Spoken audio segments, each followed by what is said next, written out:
안녕하세요. 요즘은 세상이 하도 무서워서 그런지 결혼 전에 빚은 없는지 정과는 없는지 이것저것 서류를 많이 떼어본다고 하더군요. 처음엔 저도 설마 정말 그럴까 싶었지만 이런 일이 비일비재하다고 해서 조금은 놀랐습니다.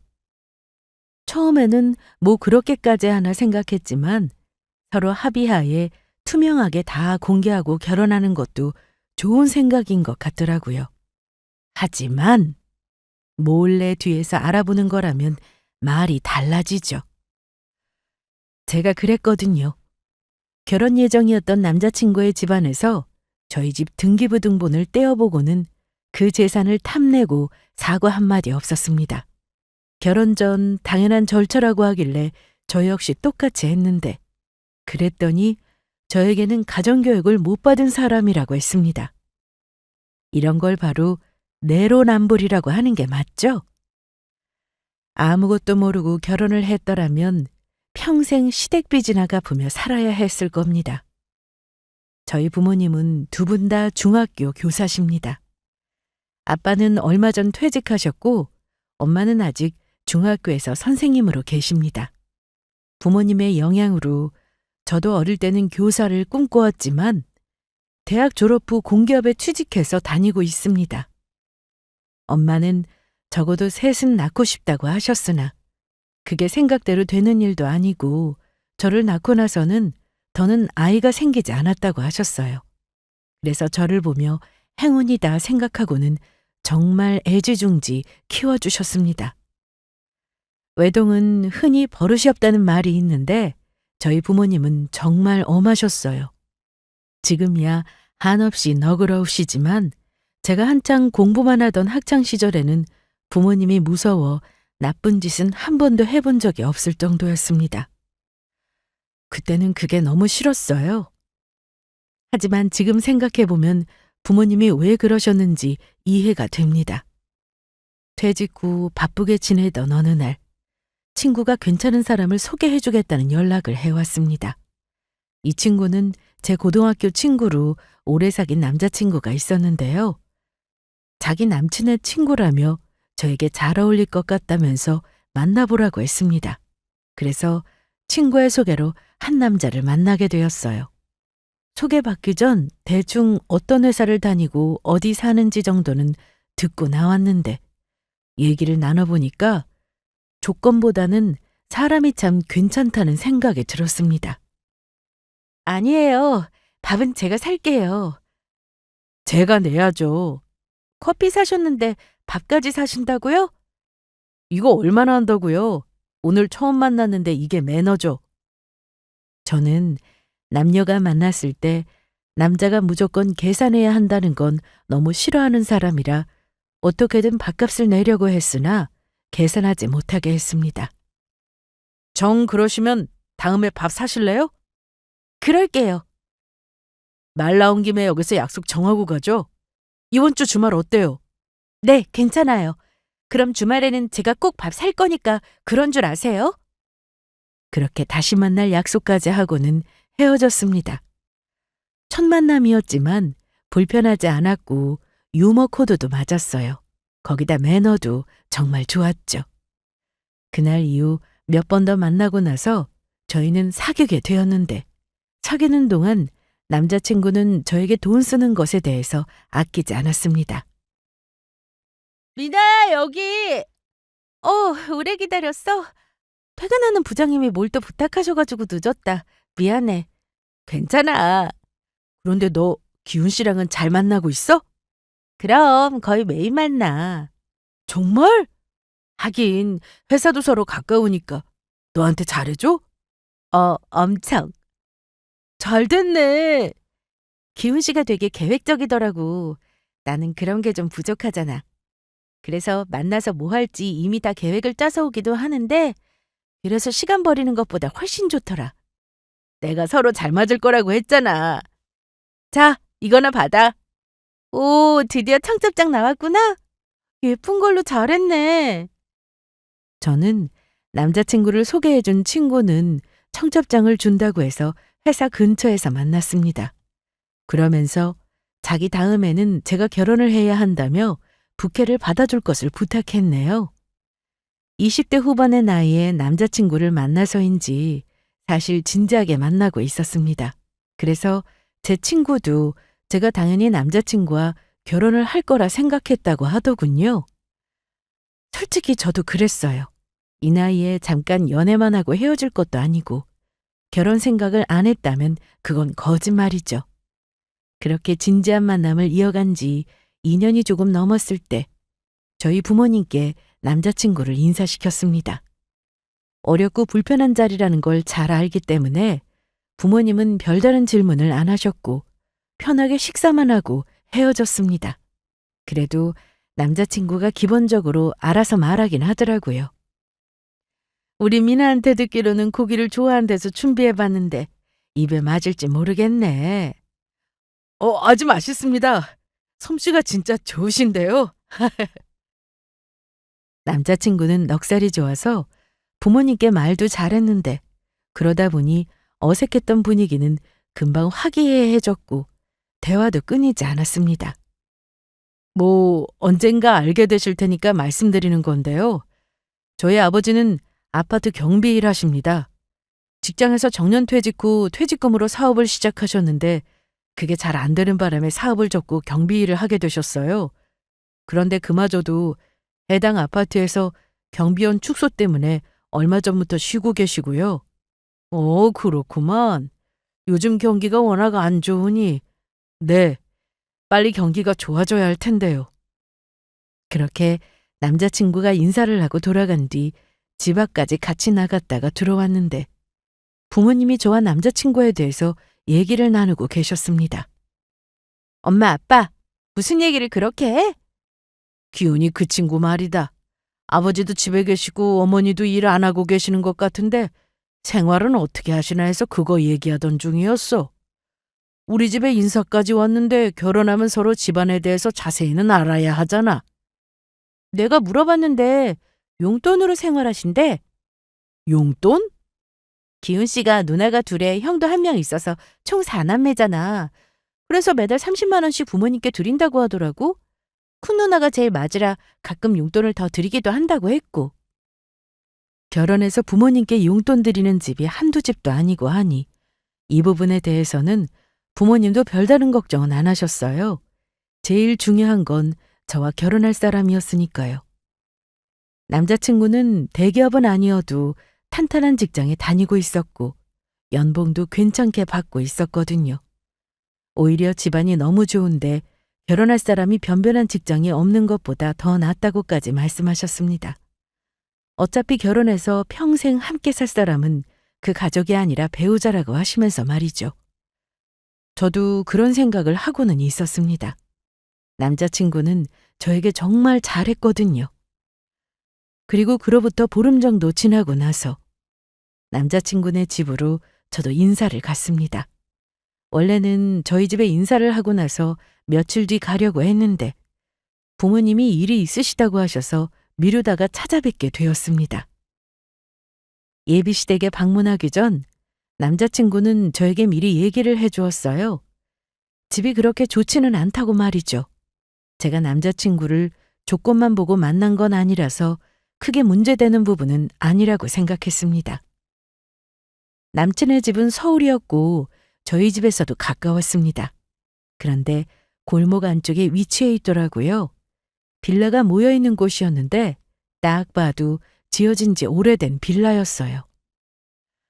그날 저는 엄청나게 긴장을 한 상태로 예비시댁에 방문했는데 남친의 누나나 형은 오지 않았고 부모님만 계셨습니다.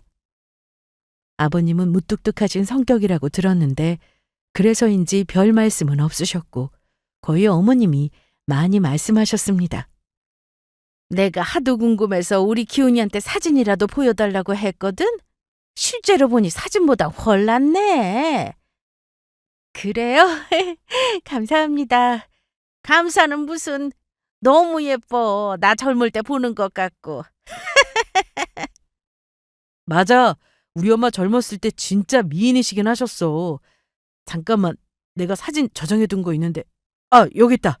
봐봐. 어머, 정말이네. 엄청 미인이셨네요. 물론 지금도 고우시고요. 그냥 하는 말이 아니라 어머님은 상당히 고우셨어요.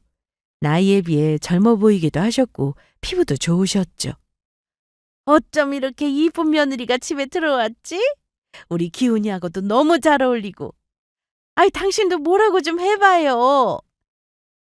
그래, 결혼하면은 둘이 알아서 잘 살아. 이도 참. 네 아버지가 원래 무뚝뚝하시니 네가 이해해라. 네. 사실 예비시댁에서 이런 말을 듣는데 기분 나쁠 사람이 있을까요? 저는 첫인사를 하러 가서는 계속 예쁘다고 하고 빨리 결혼했으면 좋겠다고 하셨습니다. 미나, 너도 알겠지만 기훈이 위로 누나 둘의 형도 하나 있어. 다 결혼해서 각자 먹고 사느라 바빠서 오늘 못 온 거야. 상견례 때는 온다고 했으니 그때 인사해. 아니면 그 전에 너희들끼리 따로 연락해서 만나도 좋고. 네, 그럴게요. 아참, 그리고 우리는 걱정하지 마. 오래되긴 했지만 살 집도 있고 모아둔 돈도 좀 있고 하니 노후 걱정 말라는 소리야. 물론 너희 결혼해서 용돈이야 주면 좋지만. 어머님은 대놓고 용돈을 바라셨지만 그 액수가 과한 것도 아니었고 지금처럼만 주면 충분하다는 말씀을 하셨습니다. 남편과 제가 서로 돈을 못 버는 것도 아닌데 매달 30만 원 정도의 용돈이라면 고민할 거리도 아니라고 생각했어요. 암튼 그렇게 예비시댁에 인사를 드리고 나서 뭔가 속은 후련했습니다. 긴장도 많이 했는데 자리가 생각보다 되게 편했고 결혼 준비부터 시댁과 문제 있는 집도 많다고 들었는데 저는 첫 시작부터 잘 됐다 시작했죠.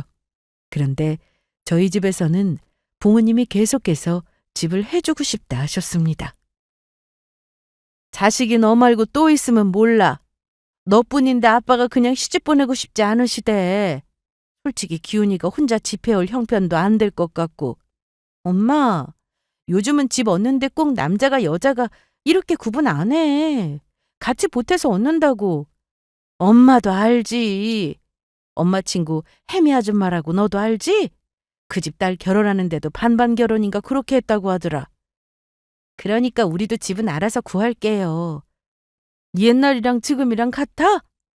지금 집값이 한두 푼도 아니고.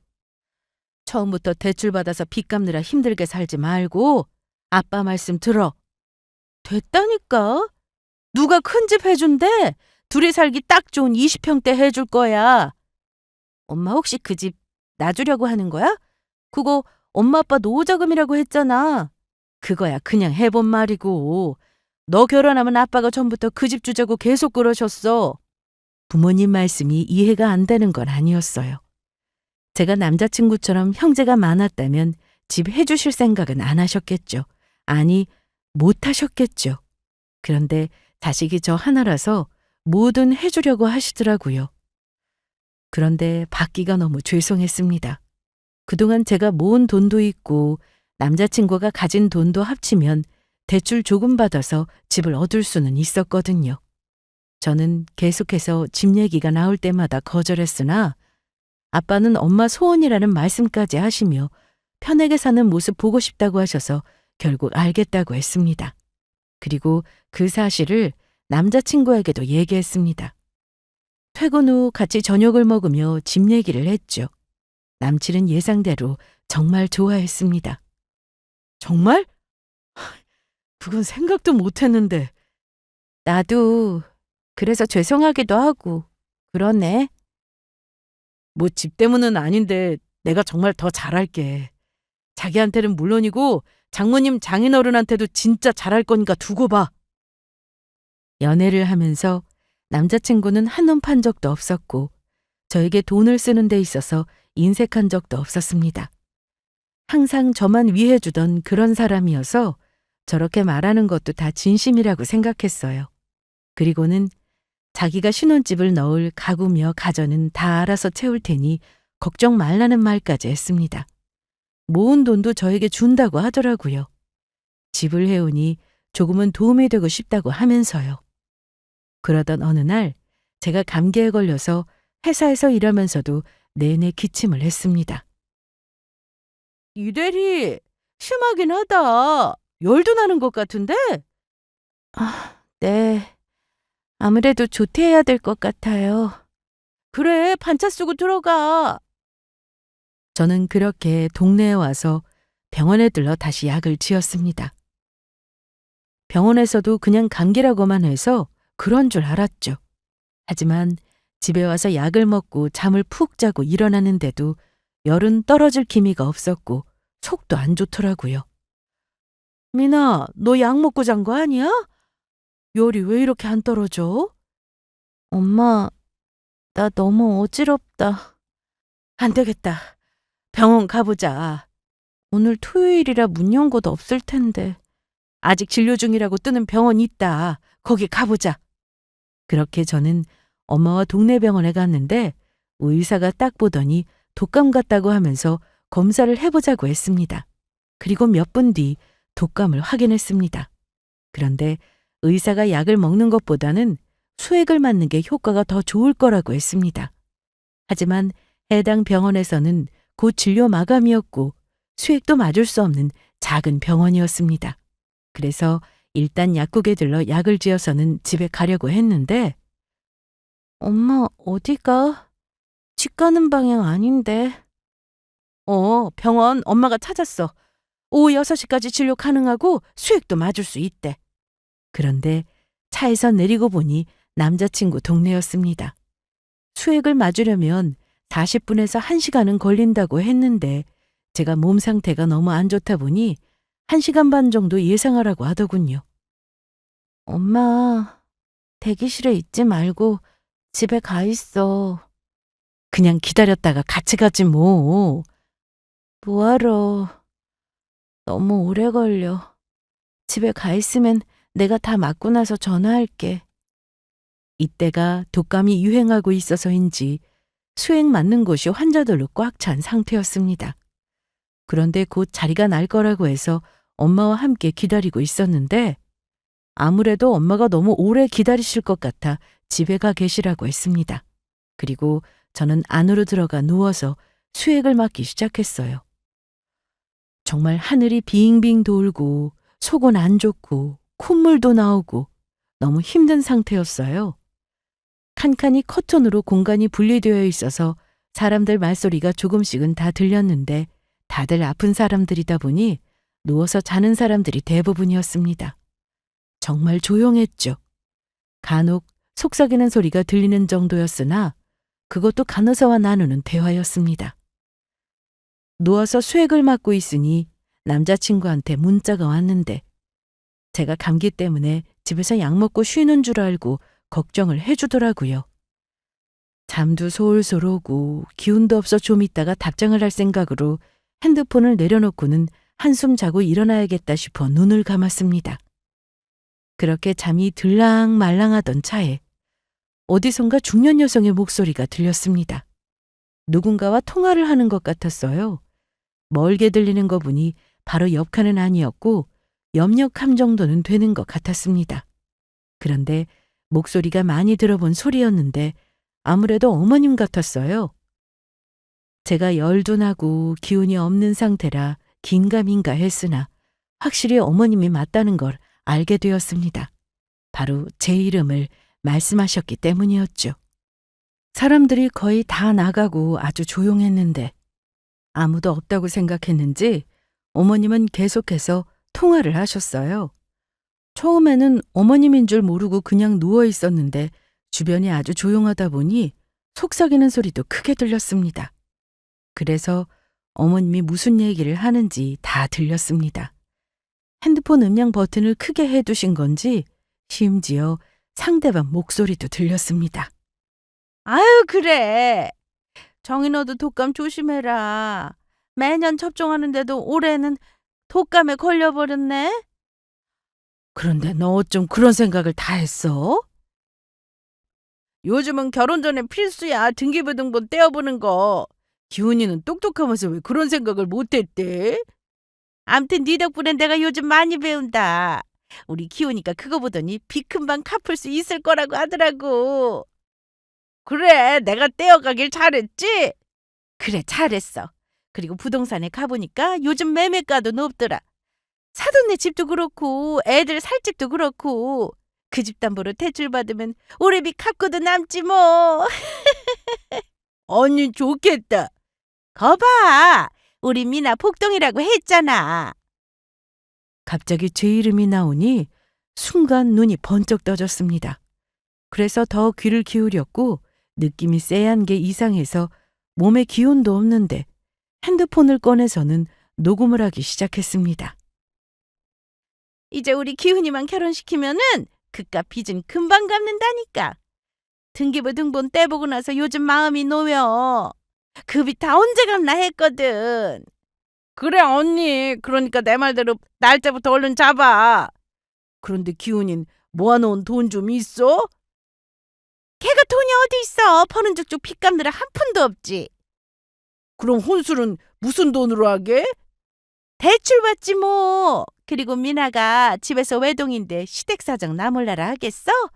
결혼하면 우리 아들도 그 집에 대해서 지분이 생기는 건데. 암튼 기훈이가 다 알아서 한댔어. 우리 기훈이가 좀 똑똑해. 누나 형보다 대학도 잘 나왔고 어쩜 그렇게 효자인지 자식들 중에서도 내 말을 제일 잘 듣는다니까. 저 여기서 통화하시면 안 돼요. 다른 환자도 있고. 네, 알겠어요. 정희야, 이따 통화하자. 집에 가서 전화할게. 간호사가 조용히 해달라고 하면서 통화는 끊어지고 조용해졌는데요. 저는 너무 큰 충격을 받았습니다. 어머님이 통화하실 때 나왔던 정이라는 사람은 어머님의 여동생입니다. 저에게는 시이모님이죠.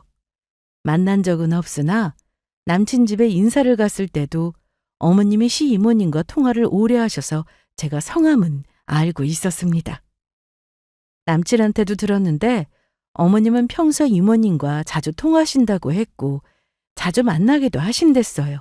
무엇보다 제가 너무 놀란 건 얼굴도 본 적 없는 이모님이라는 분이 저희 집 등기부 등본을 떼어봤다는 사실이었습니다. 거기다 제가 외동이니 재산은 다 물려받을 거라는 말까지 들었는데 여기에 제가 그동안 모아놓은 돈까지 언급했습니다.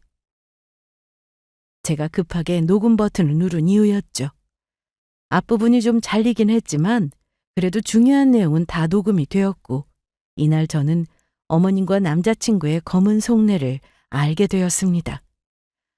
마음 같아서는 당장 일어나 시모가 있는 곳으로 가서 따져 묻고 싶었는데 저보다 어머님이 먼저 나갔고 저는 그럴 기운도 없었습니다. 수액을 다 맞고 엄마를 불러 같이 집에 왔는데 제가 문자에 답장도 없으니 남자친구한테 전화가 왔습니다. 미나야, 오늘 왜 이렇게 연락이 안 돼? 몸이 많이 안 좋아? 내가 약이라도 사다 줄까? 독감이래. 정말? 그럼 입원해야 하는 거 아니야? 그건 아니고 수액 맞고 왔어. 아, 난 그냥 감기인 줄로만 알았는데 뭐 먹고 싶은 건 없고? 없어. 나 너무 힘들어서 그런데 좀 잘래. 아, 그럴래? 알았어. 그럼 푹 자고 일어나서 연락 줘. 그동안 저한테 정말 잘했던 남자친구였기에 모든 게 진심이라 생각했는데 그 뒤에 이런 속내가 있었다고 생각하니 괘씸했습니다. 속은 느낌도 들었고요. 거기다 수액을 맞을 때 어머님이 아주 신나는 목소리로 저희 집 재산 얘기를 하실 때가 생각이나 미칠 지경이었습니다. 몸은 아프고 남자친구 때문에 짜증도 났죠. 저는 남자친구의 재산이나 조건을 보고 결혼을 결심한 것이 아니어서 이런 서류를 떼어볼 생각조차 하지 않았고 예비시댁 집안 형편을 눈으로 보고 나서도 결혼을 결심한 것에 대해 흔들림이 없었습니다. 제가 뭔가를 숨기고 있어서 의심스러운 마음에 남자친구가 저 몰래 떼어봤다면 모를까. 저는 숨길 것도 없었고 무엇보다 남자친구도 아닌 어머님도 아닌 얼굴도 모르는 시이모라는 사람이 그랬다는 사실에 너무 큰 분노를 느꼈습니다. 더군다나 아직 저희 부모님이 살아계신데도 나중에 유산을 받을 생각까지 하고 있다는 것에 대해서 기가 막힐 뿐이었습니다. 그래서 이 결혼은 말도 안 된다고 생각했죠. 상견례 날짜는 다가오고 있는데 어떻게 해야 하나 고민이 많았습니다. 얼른 부모님께 말씀드리고 헤어지지 않고 뭐 하는 거냐고 하시는 분들도 계실 테지만 남자친구가 그렇게 쉽게 저와 헤어질 거라는 생각은 안 들었어요. 벌써부터 빚 갚을 생각에 예비 시모나 남친이 저리 들떠 있는데 본인들이 얼마나 큰 잘못을 한 것인지 알게 해주고 싶었습니다. 그래서 저한테 절대 매달리는 일도 없었으면 했고요. 몸이 좀 좋아진 다음 저는 남자친구를 만났습니다. 그런데 그동안 전혀 몰랐던 내용까지 새로 알게 됐습니다. 이 집안은 돈 개념이 없어도 너무 없더라고요. 미나야, 많이 아팠어? 내가 전화해도 잘 안 받고 회사 앞으로 간다고 해도 싫다고 하고. 몸이 좀 힘들었어. 미안. 건강관리 좀 해야겠다. 그러게. 운동이라도 해야 하나 싶네.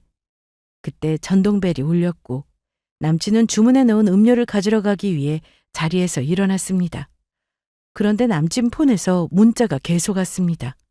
처음에는 신경 안 썼는데 화면을 보니 신용카드 결제 내역이 뜨더라고요. 허브티 되게 뜨겁더라. 조심히 마셔. 근데 뭘 또 주문한 거야? 주문? 아니, 나 지갑도 두고 가는데 무슨 말이야. 아니, 자기 폰에서 무슨 결제됐다고 문자 왔길래. 그래? 아, 엄마가 썼나 보네. 엄마? 엄마한테 내 신용카드 있거든. 그럼 용돈도 드리고 신용카드도 드렸어? 요즘 어딜 가나 신용카드로 결제해야 한다고 하셔서 내 거 하나 드렸어. 그런데 오해는 하지 마. 엄마가 쓴 건 알아서 다 내고 계시니까.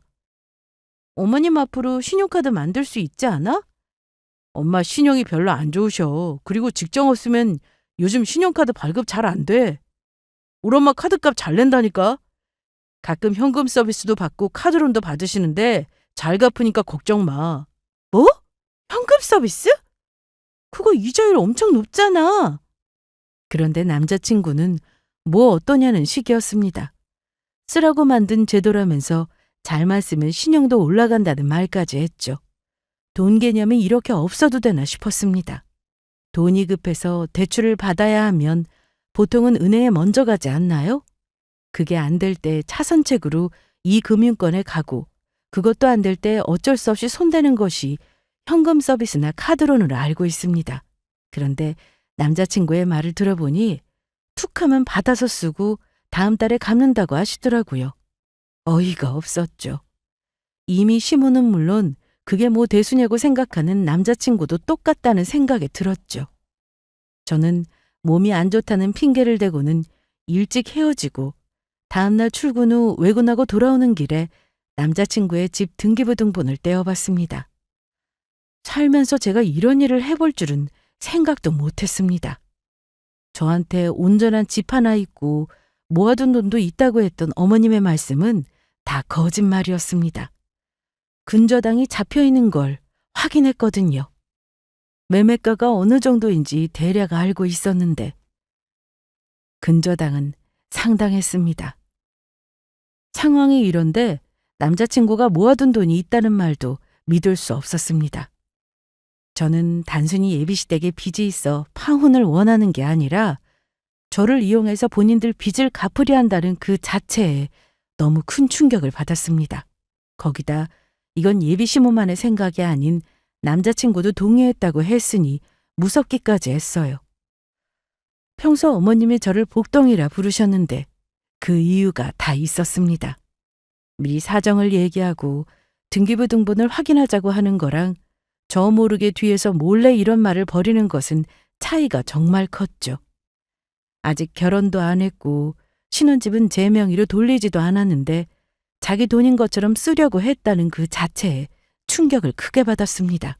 거기다 신용카드 대출을 무서운 줄도 모르고 막 쓰는 그 자체도 놀라웠고요. 부모님은 남자친구에 대해서 좋게 생각하고 계셨고 제 결혼 준비에 대해서 신경도 많이 쓰셨는데 이번 일로 받으실 충격에 대해서 걱정이 컸습니다. 하지만 결혼 후 벌어질 일에 대해서 생각해 보니 차라리 빨리 알리는 게 맞다 생각했어요. 그리고 며칠 뒤 상견례 날이 되었습니다. 조용히 헤어져도 됐지만 저에게 큰 충격을 준 만큼 속도까지 받아보길 원했습니다. 그동안 못 봤던 남자친구의 누나와 형도 나오는 자리이다 보니 잘 됐다 싶었죠. 상견례 당일이 되었고 예비시모는 이날 세상 행복한 표정으로 나왔습니다. 어떤 행동을 하든 제 눈에는 가식으로밖에 안 보였죠. 예비시모의 첫 마디는 바로 저희 신혼집 얘기였습니다. 미나야, 그 집 너무 좋더라. 너희 살집 말이야. 겉만 보고 어떻게 하세요? 브랜드 아파트인데 당연히 좋지. 그리고 내가 부동산 가서 전세로 나온 집 있다길래 구경도 하고 왔다. 평수는 다르지만 내부도 좋더구나. 사돈, 애들이 살 집이 너무 좋아요. 앞으로 아파트 값은 더 오를 거라는데 제 친구들이 다 부러워하네요. 어머님이 사실 것도 아닌데 왜 부러워하세요?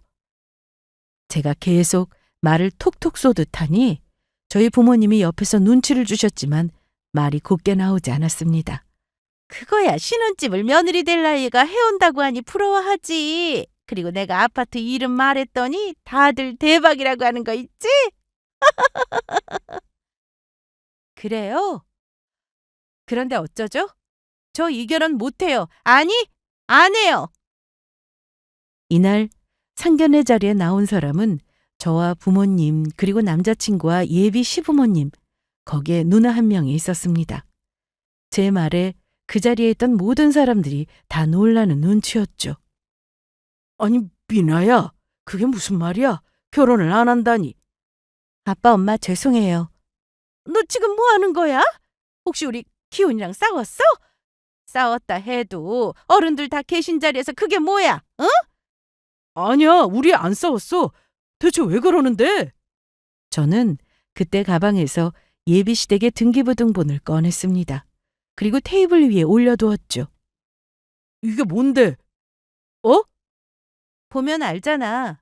너네 집 등기부등본. 아니 미나야, 이게 왜 네 가방에서 나와? 어머나 세상에. 너 어떻게 이럴 수 있어? 나 몰래 우리 집 등기부등본을 떼? 기분 나쁘세요? 당연하지. 뒷조사하니? 떼서 보니 빚이 많더라고요. 생각보다 훨씬요. 저 이 결혼 못해요. 아니 미나야, 그건 내가 빚진 게 아니잖아. 그리고 말도 없이 이러는 게 어디 있냐? 너 설마 내 조건 보고 만난 거야? 그거 아니잖아. 야, 너한테 무슨 조건이라는 게 있긴 했어? 뭐? 너야말로 내 조건 보고 만난 것 같은데? 아니야? 난 너 정말 좋아해서 결혼까지 하려고 한 거야. 네가 나 몰래 이런 거 보니까 좀 실망스럽다. 실망? 어떻게 네 입에서 실망이라는 말이 나와? 그러자 제 얘기를 듣고 있던 예비시모가 대뜸 저에게 이러더군요. 내가 예쁘다 예쁘다 해주니 정말 도가 지나치구나. 이건 아니지. 사돈, 말씀 좀 해보세요. 이게 지금 말이나 됩니까? 둘이 좋아서 하는 결혼이면서 상관도 없는 저희 집 재산을 왜 알아봅니까? 너 이런 식이면 며느리감 박탈이야. 뭐라고요? 자식 교육을 대체 어떻게 시켰길래 등기부등본을 떼볼 생각을 한답니까? 네? 너 그런 건 어디서 배웠냐? 어? 네 부모한테 배웠냐? 예비 시모의 말에 저희 아빠가 욕이라고 하려던 참이었습니다. 아니요. 얼굴도 본 적 없는 시이모님이요. 아니, 어차피 결혼도 안 할 거니 시이모님이 아니죠. 어머님 여동생이요. 뭐라고? 그분한테 배웠어요. 어머님 말씀대로 동생분은 대체 가정교육을 어떻게 받았길래 그런 짓을 해요? 누군지도 모르는 사람이 뒷조사를 했다고 생각해보세요. 기분 좋으세요? 너 무슨 오해가 있나 본데. 그런 거 없어요. 저 몰래 저희 집 등기부등본 떼보고 집값 얼만지 알아보고 그 집 담보대출로 받아서 어머님 빚 갚으려고 하신 거 아니에요? 아니 얘가 지금 무슨 말을 하는 거야? 어떻게 그런 생각지도 못한 말을. 예비시모가 계속 딴소리를 하고 모른 척하길래 저는 그 자리에서 녹음 파일을 틀었습니다. 처음에는 뭐냐고 하다가 자기 목소리임을 알고는 빨리 끄라고 난리였는데 저는 볼륨을 더 높였습니다. 아니 이게 어떻게 된 거야? 어떻게 되긴요. 이 결혼은 애초에 하면 안 되는 거였는지 제가 독감 걸려 병원에서 수액 맞던 날 어머님이 같은 공간에 계셨더라고요. 그러길래 누가 있는지도 모르면서 그렇게 함부로 말하면 되나요? 좀 미나야, 사돈, 결혼이라는 게 신중해야 하는 거 아닙니까? 안 그래요? 저는 그러지 말자고 했는데 제 동생이 그렇게 떼어보자고 해가지고. 네 말씀대로 결혼 전에 등기부등본을 떼어볼 수 있다고 칩시다. 그런데 같이 들으셔서 아시겠지만 내용은 그게 아닌데요. 애들 잘 살라고 해준 집을 빚으로 갚을 생각을 하고 계셨습니까? 그리고 자네도 어쩜 그렇게 감쪽같이 사람을 속이나? 이날 조용히 식사만 하던 남친의 누나는 녹음을 듣던 중 나가버렸고 예비시모한 남친은 계속해서 오해라고만 했습니다. 절대 그런 일은 없을 거라고만 했죠. 하지만 어머님 입으로 직접 말해놓고도 계속해서 딴소리만 하니 저희 아빠는 이날 크게 화가 나셨어요. 자네! 잘못했으면 사과해야 하는 거 안 배웠나? 어? 제가 그런 게 아니라 제 이모랑 엄마가 그런 거예요. 저는 상관없다고요. 너 모아놓은 돈 있다는 것도 다 거짓말이잖아. 너도 이미 다 알고 있었으면서 왜 모른 척하는데? 미나야, 난 너 정말 좋아해서 결혼하려고 한 건데 너 우리 집 조건 보고 나랑 헤어지려는 거야? 너네 집 대출 있는 거. 그래, 있을 수 있지. 요즘 대출 없는 집이 어딨냐? 그만큼 흔한 일이라고. 그런데 어디 그것뿐이겠어? 왜 나랑 결혼해서 너네 집 빚을 갚아? 혼수도 제대로 준비하겠다고 해놓고 그것도 대출받아서 할 거라며? 기가 막혀서. 한참 즐거워야 할 신혼 때 빚에 허덕이며 살라는 거니? 돈 개념이 그렇게 없어서 앞으로 어떻게 살래? 그리고 어머님, 아들이 정말 잘 되길 바라시면 며느리 될 사람 덕볼 생각 마시고 제대로 독립할 수 있게 하세요. 아들 명의 신용카드로 현금 서비스며 카드론이면 막 쓰다가는 어머님 아들 신용 바닥될 거라고요. 그냥 조용히 끝내도 되었겠지만 사실을 얘기하는데도 끝까지 오해니 뭐니 하는데 절대 조용히 끝날 집안은 아니었습니다. 그래서 공개적으로 망신을 준 거였고요. 이날 집에 돌아온 뒤 저는 걱정이 컸습니다. 부모님이 받았을 충격을 감히 상상도 할 수 없었으니까요. 그런데 엄마 아빠는 오히려 제 걱정만 하셨습니다. 엄마는 너무 잘된 일이라고 하셨고요. 엄마, 괜찮아? 안 괜찮으면 차라리 잘 됐어. 결혼하고 나서 이걸 알았어 봐. 안 그래? 미안해, 엄마. 무슨 이런 일로 울어, 바보같이? 아빠. 내가 아까 욕이라도 실컷 해주고 오는 건데. 욕이라고는 생전 안 하던 사람이 무슨 욕을 해요. 참나. 암튼 간에 더는 그 자식하고 연락하지 마. 결혼은 현실이야. 사랑만으로 결혼해서도 안 되고 조건만 보고 결혼해서도 안 되고. 알아요.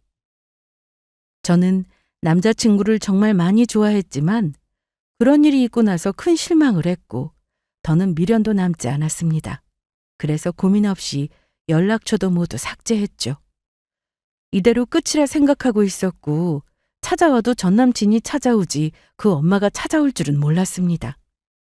출근 후 점심시간 때 동료들과 밥을 먹으려고 회사에서 나왔는데 그 앞에서 전 남친의 엄마를 마주쳤습니다. 회사 앞에서 저를 기다리고 있었나 보더라고요. 모른 척하고 그냥 지나가려는데 기어코 저를 불러 세웠습니다. 이제 더는 볼 일 없는 사이 아니에요? 내 말을 좀 들어봐. 오해가 좀 있다. 저기 밥 먹으러 가는 길이야? 그럼 나랑 먹자. 싫은데요? 회사 동료들은 이미 제가 파혼한 걸 다 알고 있는데 남친 엄마는 쪽팔린 줄도 모르는지 저를 계속 복덩이라 부르며 잡아 끌었습니다. 내 동생이 철없이 한 행동이야. 어? 내가 거기 말려든 거고 나이가 많아도 철이 안 들은 사람이 있잖아. 너도 알지? 아니요. 전 몰라요. 끝까지 이럴 거야? 우리 아들이 얼마나 힘들게 지내는지 네가 알아? 그건 제가 알 필요 없죠. 어떻게 지내든. 그리고 저한테 그러셨죠? 며느리감 박탈이라고.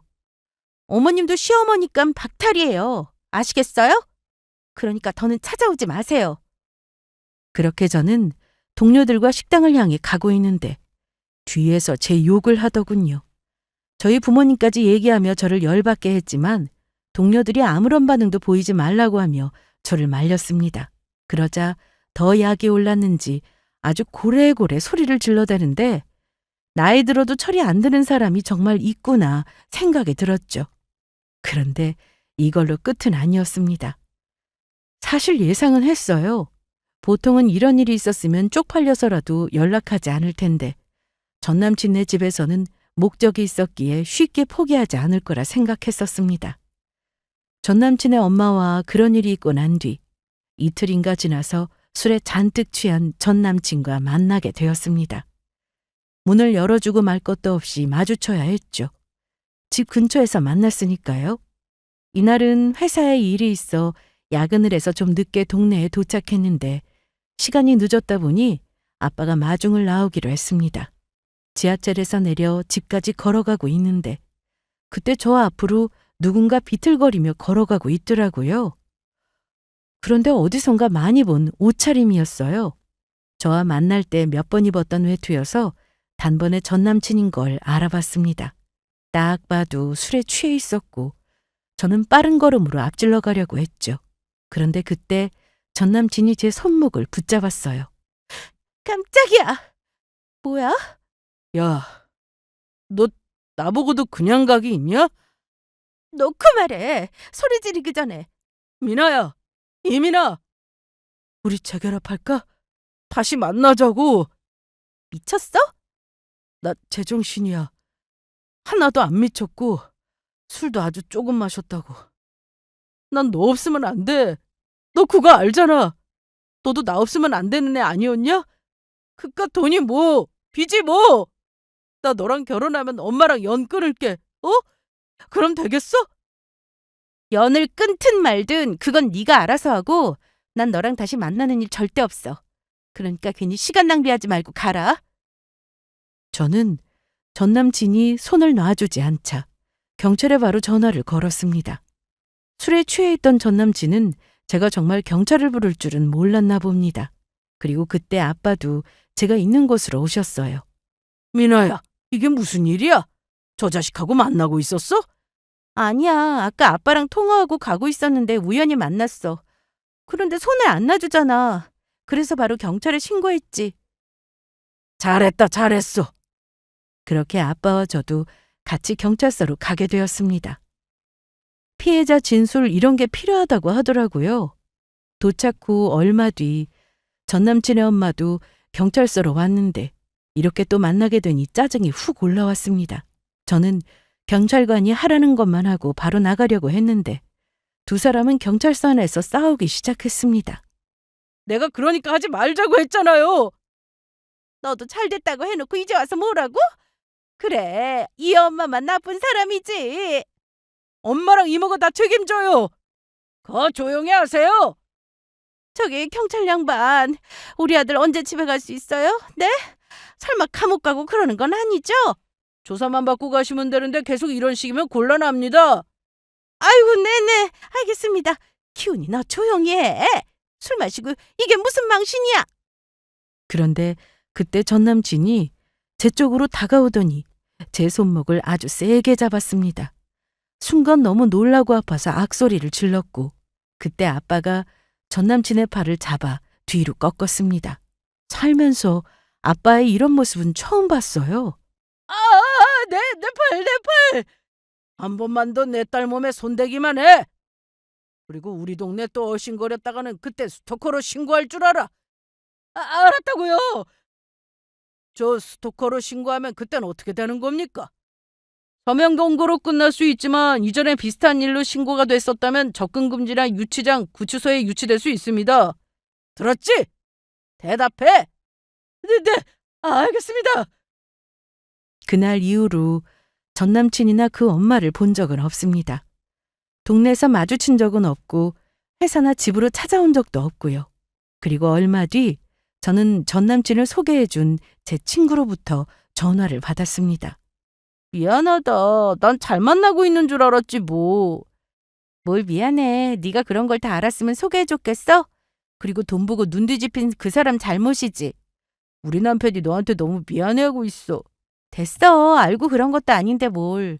얼마 전에 우리 남편이 기훈 씨랑 술 한잔하고 들어왔거든? 그 집도 난리 아니라더라. 왜?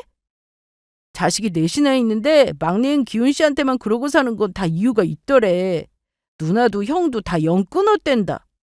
아닌데? 상견례 때 큰 누나는 나왔는데? 그래도 첫째니까 사정사정해서 나왔겠지.